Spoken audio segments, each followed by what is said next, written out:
ৰাজীৱ শদিয়াই তেওঁৰ গান ফাংচন কৰি গান কৰি তেওঁলোকৰ ঘৰখনো চলাই আছিলে। যথেষ্টখিনি এটা ধুমুহা আহি গ'ল, তাত ঘটনাটো হৈ গ'ল। এই দলংখন ৰাজীৱ শদিয়া নামে নামাকৰণ কৰিবৰ বাবে মুখ্যমন্ত্ৰী ডাঙৰীয়াই গুৰুত্ব সহকাৰে লৈছে, বিবেচনা কৰি কিবা ব্যৱস্থা কৰিম বুলি আমাক জনাইছে। আপুনি ভাবেনে যে এই বিৰোধী মিত্ৰজোঁট বা কংগ্ৰেছ অসম জাতীয় পৰিষদে লগ হৈ আপোনাৰ বাবে ফেক্টৰ হ'ব পাৰিব? বিশেষকৈ শদিয়াখন খুবেই এটা অশান্ত অঞ্চল আছিলে। শদিয়াখনত খুবেই অশান্ত অঞ্চল, উগ্ৰপন্থী ইয়াত যথেষ্টখিনি প্ৰভাৱ আছিলে। তো সেইদৰে বহুত ধৰণৰ ইয়াতে ৰাইজ অসুবিধাত আছিলে এটা সময়। বিজেপি চৰকাৰ অহাৰ পিছৰ পৰা এটা শান্তিৰ পৰিৱেশ হৈছে। নমস্কাৰ, টাইম এটৰ বিশেষ অনুষ্ঠান নেতাৰ সৈতে 24 ঘণ্টালৈ মই জ্যোতিদীপ বৈশ্যই স্বাগতম জনাইছোঁ। ৰাজ্যৰ বিভিন্ন প্ৰান্তত আমি কেইবাটাও সমষ্টিত গৈছোঁ, নেতাসকলৰ সৈতে কথা পাতিছোঁ, জনতাৰ সৈতে কথা পাতিছোঁ। আৰু এই মুহূৰ্তত নিশাৰ ভাগত প্ৰচাৰৰ মাজত আহি আমি উপস্থিত হৈছোঁহি শদিয়া বিধানসভা সমষ্টিত। আৰু আমাৰ লগত উপস্থিত আছে ভাৰতীয় জনতা পাৰ্টীৰ মিত্ৰজোঁটৰ প্ৰাৰ্থী বলিন চিতিয়া ডাঙৰীয়া। আপোনাক স্বাগতম জনাইছোঁ অনুষ্ঠানৰ মাজলৈ। আপুনি প্ৰচাৰ চলাই আছে, তীব্ৰ গতিত প্ৰচাৰ চলি আছে। কেনেকুৱা দেখিছে এইবাৰ নিৰ্বাচনী প্ৰচাৰ বতাহটো কেনেকুৱা দেখিছে?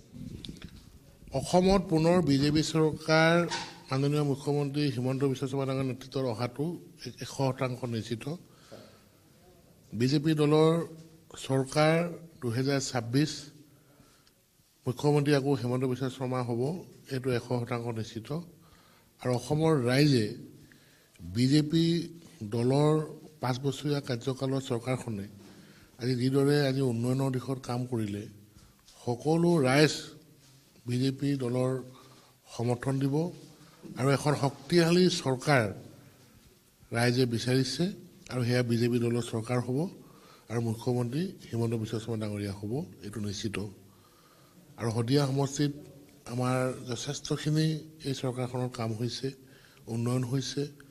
আৰু জনসাধাৰণ যিখিনি চৰকাৰৰ জনকল্যাণমূলক আঁচনি, সেইখিনি যথেষ্ট উপকৃত হৈছে। ৰাইজ এই চৰকাৰৰ প্ৰতি যথেষ্ট সন্তুষ্ট। মই আপোনাৰ পৰা আন এটা কথা জানিব বিচাৰিছোঁ। আপোনাৰ বিৰুদ্ধে বিৰোধী মিত্ৰজোঁট একত্ৰিত হৈছে আৰু এইবাৰ আপোনাৰ বিৰুদ্ধে অসম জাতীয় পৰিষদৰ তৰফৰ পৰা জগদীশ ভূঞাক প্ৰাৰ্থিত্ব প্ৰদান কৰা হৈছে। আপুনি ভাবেনে যে এই বিৰোধী মিত্ৰজোঁট বা কংগ্ৰেছ অসম জাতীয় পৰিষদে লগ হৈ আপোনাৰ বাবে ফেক্টৰ হ'ব পাৰিব এইবাৰ?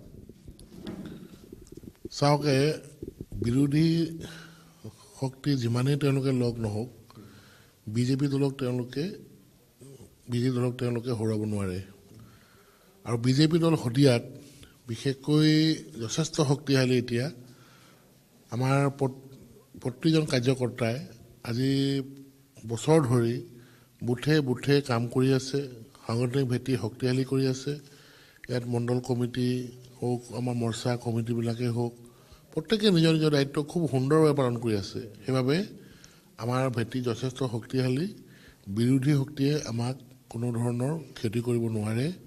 তথাপিও আমি আমাৰ কাৰ্যকৰ্তাসকলক কৈছোঁ যে শত্ৰু দুৰ্বল বুলি ভাবিলে নহ'ব, আৰু আমি যিকোনো তেওঁলোকৰ শক্তি আমি প্ৰতিহত কৰিবলৈ আমাৰ কাৰ্যকৰ্তাসকল ৰেডি আছে আৰু কাম কৰি আছে, সাংগঠনিক ভেটি শক্তিশালী কৰি আছে। আৰু এই 26ত আৰু অহা 9 তাৰিখে হ'বলগীয়া নিৰ্বাচনত বিজেপি দলে বিপুল ভোটেৰে এবাৰ জয়যুক্ত হ'ব শদিয়া সমষ্টিত। চৰকাৰে কেইবাখনো আঁচনি আনিছে, সেয়া লাগিলে অৰুণোদয় আঁচনি হওক, ৰেচন কাৰ্ড হওক বা লাখপতি বাইদেউ হওক। এই আঁচনিসমূহ শদিয়াৰ জনতাৰ, আপোনাৰ যিহেতু আপুনি দীঘলীয়া সময় ধৰি প্ৰতিনিধিত্ব কৰি আছে, আঁচনিসমূহ জনতাৰ কাষলৈ কিদৰে গৈছে আৰু ই আপোনালোকক কিদৰে সহায় কৰিব আগন্তুক সময়ত বিকাশৰ এই যাত্ৰা আগুৱাই নিয়াৰ ক্ষেত্ৰত? যিখিনি আঁচনি মাননীয় মুখ্যমন্ত্ৰী হিমন্ত বিশ্ব শৰ্মা ডাঙৰীয়াই লৈছে, তাত ৰাইজ উপকৃত হৈছে। আজি অৰুণোদয় হওক, উদ্যমিতাই হওক, নিযুত মইনা আঁচনিয়ে হওক, আয়ুষ্মান ভাৰতেই হওক, প্ৰতিখন আঁচনি ৰাইজৰ সাধাৰণ জনতাৰ বাবে অতি প্ৰয়োজন। আৰু সকলোৱে এইখিনি পাই যথেষ্টখিনি সুখী। আৰু এই আঁচনিখিনি প্ৰতিটো সাধাৰণ পৰিয়ালৰ বাবে তেওঁলোকে যথেষ্টখিনি সুখী, আৰু তেওঁলোকে যথেষ্টখিনি ভাল পাইছে। এতিয়া উদ্যমিতা আঁচনি, যিখিনি মহিলাই 10,000 টকা পাইছে, তেওঁলোকে বহুতে খুব ধুনীয়াকৈ কাম কৰিছে। তেওঁলোকে বিভিন্ন ধৰণে, কোনোবাই হাঁহ কুকুৰা পুহিছে, কোনোবাই কাপোৰ বৈছে, কোনোবাই ব্ৰইলাৰ পুহিছে, এনেকুৱা ধৰণৰ তেওঁলোকে খুব, কোনোবাই বজাৰ হাট কৰিছে, কোনোবাই কুঁহিয়াৰ ৰস বেচা তেনেকুৱা মেচিন আনি কেনে কাম কৰিছে। তো আমি দেখিছোঁ মহিলাসকলে এতিয়া খুব সংগঠিতভাৱে ধুনীয়াকৈ কাম কৰিছে। আৰু তেওঁলোকে, মই ভাবোঁ, এই 10,000 টকাৰে তেওঁলোকক সবলীকৰণ কৰাৰ ক্ষেত্ৰত যথেষ্ট অৰিহণা যোগাব। আৰু যিহেতু মাননীয় মুখ্যমন্ত্ৰী ডাঙৰীয়াই কৈছে যে ভালকৈ তেওঁলোকে এইখিনি যদি মানে খৰচ কৰে, অহাবাৰ 25,000 টকা দিয়াৰ কথা কৈছে, সেইটো তেওঁলোকে এটা টাৰ্গেট লৈ লৈছে যে ভালকৈ কাম কৰাৰ বাবে, যাতে 25,000 টকা অহাবাৰ তেওঁলোকে ল'ব, তাতকৈ আৰু আগলৈ যাব পাৰে। আৰু এইদৰে তেওঁলোকে লাখপতি মানে হোৱাত যথেষ্টখিনি এই 10,000 টকাৰে গৈ মানে সহায়ক হ'ব। আৰু আমি দেখিছোঁ মহিলাসকলে খুব ভালকৈ কাম কৰিছে। আৰু আমাৰ বাকী যিখিনি আঁচনি আছে, অৰুণোদয় আঁচনিটো ইয়াত যথেষ্ট শদিয়াত প্ৰায় 40,000 মানে মহিলাই পাইছে অৰুণোদয়। তো গতিকে এই অৰুণোদয় আঁচনিখনতো এতিয়া মানে মুখ্যমন্ত্ৰী ডাঙৰীয়াই 9,000 টকা দিলে। সেই 9,000টো তেওঁলোকে খুব ধুনীয়াকৈ ব্যৱহাৰ কৰিছে। তাৰোপৰি মাহে মাহে 1250 টকা দিছে।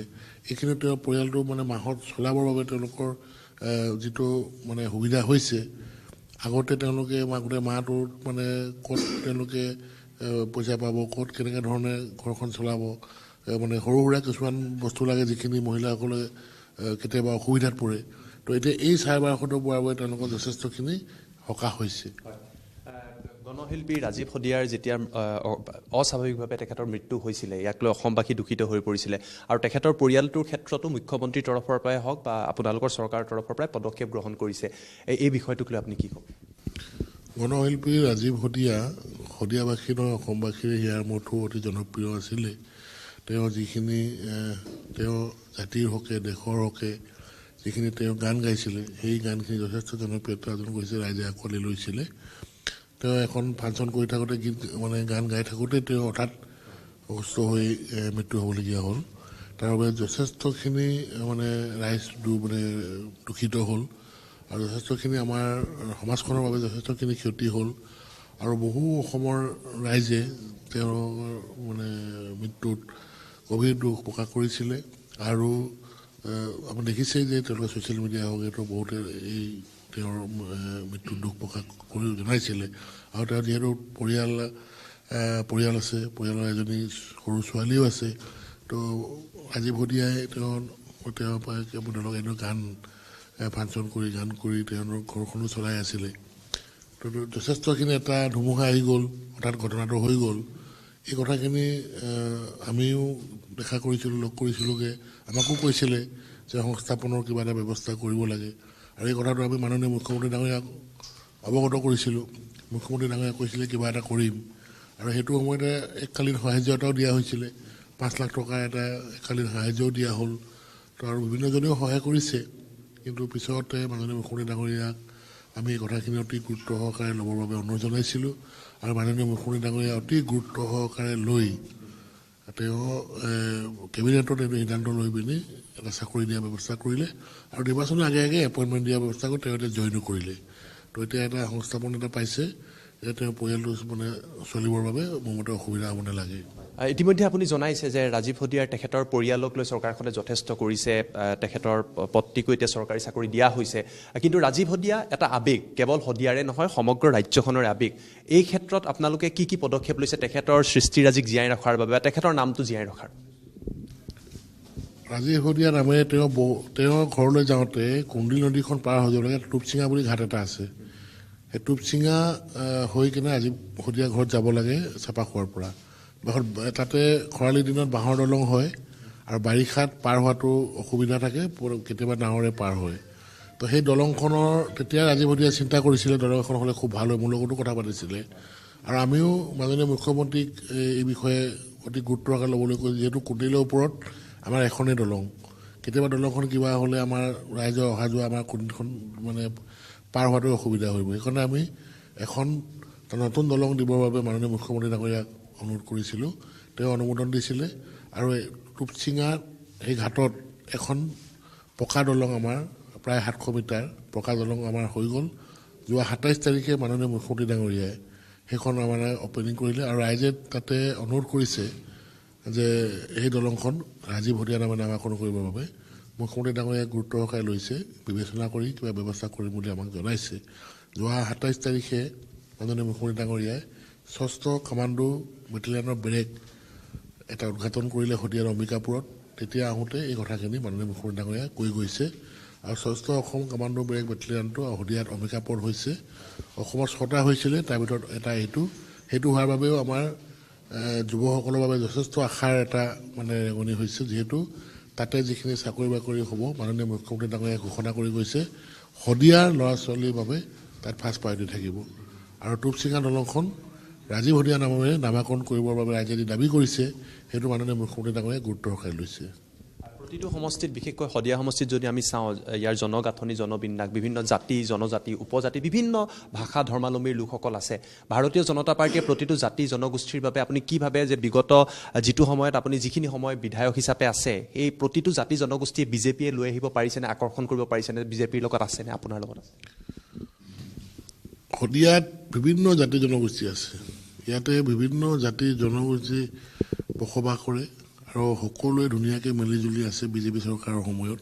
কোনো ধৰণৰ ইয়াতে জাতিৰ মাজত কোনো ধৰণৰ এনেকুৱা আজিলৈকে একো মানে গণ্ডগোল হোৱা আমি দেখা নাই। আৰু আমাৰ সীমামূৰীয়া আমাৰ ঠাই শদিয়াখন, আমাৰ অৰুণাচল আমাৰ ওচৰ চুবুৰীয়া ৰাজ্য, তেওঁলোকৰ লগতো আমাৰ বৰ্ডাৰটো কোনো ধৰণৰ গণ্ডগোল নাই, তেওঁলোকৰ লগতো খুব ধুনীয়াকৈ মিলিজুলি আছে। আৰু ইয়াতে প্ৰতিটো জাতি জনগোষ্ঠী বিজেপি চৰকাৰখনে যিদৰে কাম কৰিছে, আমাৰ ইয়াতে খুব ধুনীয়াকৈ খুব ব্যৱস্থাৰে মানে কাম হৈছে। আৰু যিখিনি প্ৰতিটো জাতি জনগোষ্ঠী সুখী। আমাৰ ST-সকলক কাউন্সিল আছে, কাউন্সিল যোগেদি তেনেকুৱা কাম হৈ আছে। বাকী জনগোষ্ঠীবিলাকৰ ডেভেলপমেণ্ট বৰ্ড আছে, ডেভেলপমেণ্ট বৰ্ডৰ ফালৰ পৰা কাম হৈছে। তো গতিকে প্ৰতিটো জাতি জনগোষ্ঠী ইয়াতে খুবেই সুখী। বিশেষকৈ শদিয়াখন খুবেই এটা অশান্ত অঞ্চল আছিলে। শদিয়াখনত মানে খুবেই অশান্ত অঞ্চল, উগ্ৰপন্থী ইয়াত যথেষ্টখিনি প্ৰভাৱ আছিলে। তো সেইদৰে বহুত ধৰণৰ ইয়াতে ৰাইজ অসুবিধাত আছিলে এটা সময়ত। আৰু বিজেপি চৰকাৰ অহাৰ পিছৰ পৰা এটা শান্তিৰ পৰিৱেশ হৈছে। সেই মানে বাকী যিবিলাক মানে অশান্তিৰ পৰিৱেশ আছে সেইবিলাক নাই। আজি ধুনীয়াকৈ শান্তিৰে ৰাইজে বসবাস কৰি আছে। আৰু প্ৰতিটো জাতি জনগোষ্ঠী ইজনে সিজনৰ ভাতৃত্ববোধেৰে ইয়াত বসবাস কৰি আগুৱাই গৈ আছে। আপুনি যিহেতু ধাৰাবাহিকভাৱে প্ৰচাৰ চলাই আছে, আপোনাৰ বেছি সময় নলওঁ, কিন্তু অৱশেষত মই টাইম 8ৰ জৰিয়তে আপোনালোকৰ এটা কথা মই জানিবলৈ চেষ্টা কৰিম। আৰু সেই কথাটো হৈছে যে আপোনাৰ যিসকল ভোটাৰ আছে, যিসকলক আপুনি পুনৰবাৰ ভোট বিচাৰি গৈছে, সমৰ্থন বিচাৰি গৈছে, তেওঁলোকক কি প্ৰতিশ্ৰুতি দিব যে আগন্তুক 5 বছৰত ভাৰতীয় জনতা পাৰ্টীৰ মিত্ৰজোঁটৰ লগত থাকিলে, মুখ্যমন্ত্ৰী ডক্টৰ হিমন্ত বিশ্ব শৰ্মাৰ এই চৰকাৰখনৰ লগত থাকিলে তেওঁলোক কিভাৱে উপকৃত হ'ব, সেই আহ্বান? ইয়াতে আমাৰ এতিয়া 5টা বছৰ কাৰ্যকালতো আমাৰ যথেষ্টখিনি হ'ল। কিছুমান কাম আমাৰ এতিয়া আধাহিলা হৈ আৰম্ভ হৈছে। আকৌ বিজেপি চৰকাৰখন অহাৰ পিছত বিশেষকৈ শদিয়া সমষ্টিৰ বাবে আমি বহুত আশা কৰিছোঁ। এই চৰকাৰখনত অহাৰ পিছত আমাৰ মাননীয় মুখ্যমন্ত্ৰী ডাঙৰীয়া নিজে আহি গৈছে, কেইবাটাও ঘোষণা কৰি গৈছে। সেইখিনি যাতে আমি সুন্দৰকৈ কৰিব পাৰোঁ। আৰু বিশেষকৈ শদিয়াত আমাৰ নিবনুৱা যথেষ্ট আছে। ইয়াত কোনো ইণ্ডাষ্ট্ৰী নাই। শদিয়া সমষ্টিটো এটাও ইণ্ডাষ্ট্ৰী নাই। সেইবাবে শদিয়া যাতে আমি ইণ্ডাষ্ট্ৰী আনিব পাৰোঁ। আৰু যিহেতু আমি কৃষিভিত্তিক ইণ্ডাষ্ট্ৰী, ইয়াত আমাৰ শদিয়াত আমি 90% লোকে কৃষিৰ ওপৰত নিৰ্ভৰশীল।